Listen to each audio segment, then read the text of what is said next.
bien, WakaTP les amis, c'est Dark Magikarp. Je suis très heureux de vous retrouver pour une nouvelle critique Cinoche. Encore une fois, en ce début d'année, je suis en forme et j'ai pas mal de critiques qui me tiennent à cœur à vous faire. La semaine dernière, vous avez eu le droit à Alita Battle Angel que j'ai plutôt aimé d'ailleurs. Je vous invite à aller voir la critique qui se trouve juste ici. Mais il y en a une que je suis pas enchanté de faire, vous l'avez vu d'ores et déjà dans le titre.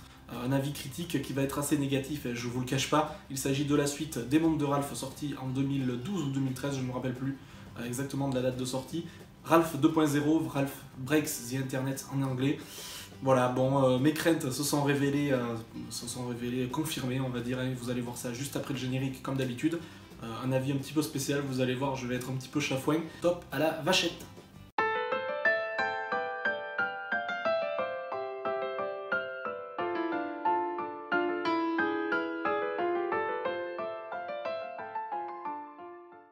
Ralph 2.0, sorti le 13 février 2019 et réalisé par Rich Moore et Phil Johnston. Donc voilà, ça va être un petit peu des réalisateurs malheureusement qui vont en prendre pour leur grade dans ce film. Mais je ne peux pas faire autrement tant ce film m'a absolument mis dans un état second, on va dire.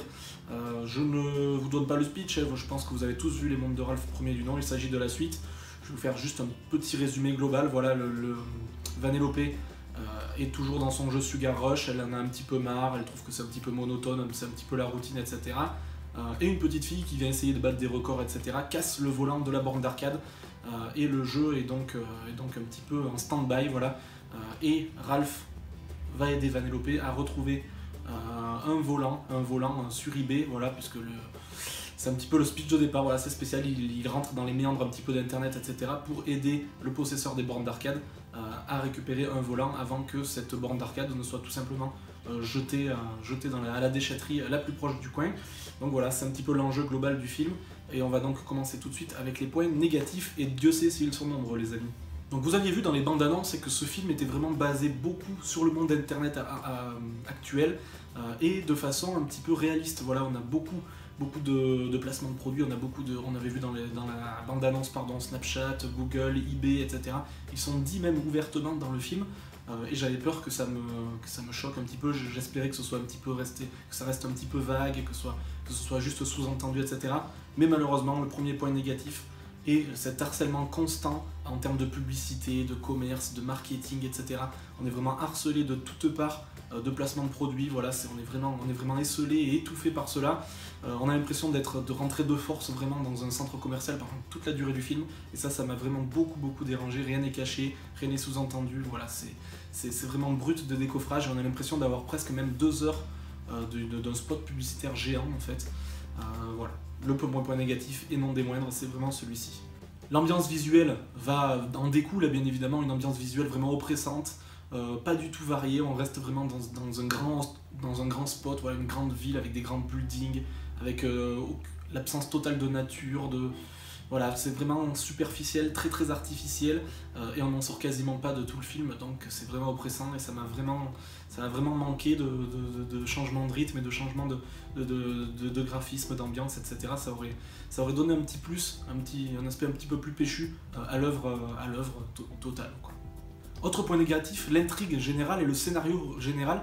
Je vous ai dit qu'il s'agissait peut-être même d'une grande publicité de 2 heures, et finalement l'enjeu principal, les objectifs, le scénario, etc., l'intrigue de départ est vraiment, comment dire, c'est vraiment un prétexte pour pouvoir mettre en place ces publicités, c'est ça qui me gêne. On voit vraiment qu'il y avait cette base de vouloir mettre ce monde d'internet actuel, les marques, etc. Et du coup on a essayé de chercher un enjeu et un prétexte pour amener un scénario finalement, et cette intrigue principale est vraiment naze. Aucun objectif, aucune ligne directrice, aucun enjeu, aucune émotion, qu'elle soit positive, négative, humour, pleurs, joie, enfin il n'y a rien du tout. On se demande pendant tout le film, mais pourquoi on fait ça en fait, il n'y a pas d'objectif. Voilà, c'est un prétexte tout simplement, et voilà, c'est bien résumé, je pense, c'est un prétexte pour pouvoir mettre en place ces placements de produits, et ça c'était vraiment une catastrophe absolue pour moi, encore une fois. Je n'ai pas vu l'intérêt, voilà, je n'ai pas vu d'intérêt global à ce film. C'est un petit peu ce qui m'a le plus dérangé au final, parce que à la fin je me suis dit, voilà, on a vu ça, mais finalement on n'a rien appris, on n'a rien ressenti, on a juste vu quelques belles images, quelques belles scénettes, voilà, tout simplement, c'était vraiment une catastrophe absolue. Très peu d'humour aussi, voilà, ça aurait pu peut-être un petit peu détendre l'atmosphère, etc. Mais on a que de l'humour vraiment très premier degré, des dialogues super premier degré, super classiques. Voilà, me dites pas que c'est un Disney assez adapté aux enfants, alors il faut faire ça. Moi j'ai trouvé vraiment encore une histoire très cucu, et je me répète, mais là encore une fois, des dialogues vus et revus, pas une pointe d'originalité, pas une pointe de finesse, pas une pointe d'humour un petit peu décalé. Enfin encore une fois, une catastrophe tout du long. Ça m'a vraiment plombé l'ambiance, ça aussi.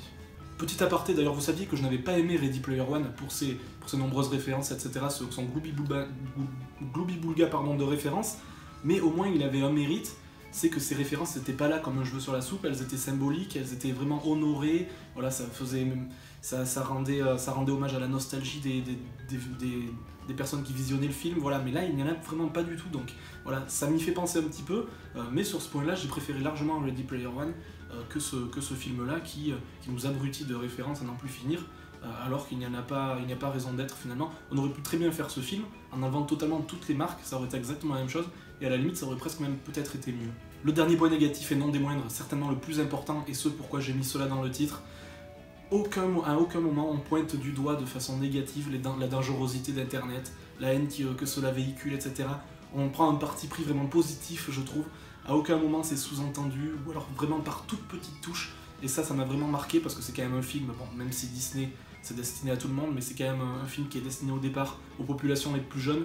Et là j'ai vraiment trouvé qu'on n'était pas neutre sur le sujet, justement peut-être même si qu'on était trop neutre justement, on ne disait pas que c'était bien ou négatif, voilà, pas de parti pris, et j'ai trouvé ça vraiment dommage. Je m'attendais vraiment à avoir une petite critique de l'internet, etc., mais elle était soit trop peu visible, soit pas du tout. On aurait dû avoir une morale qui était basée presque sur ça, et là vraiment, l'internet est poussé à son paroxysme, et bizarrement, on n'en dit pas le point positif.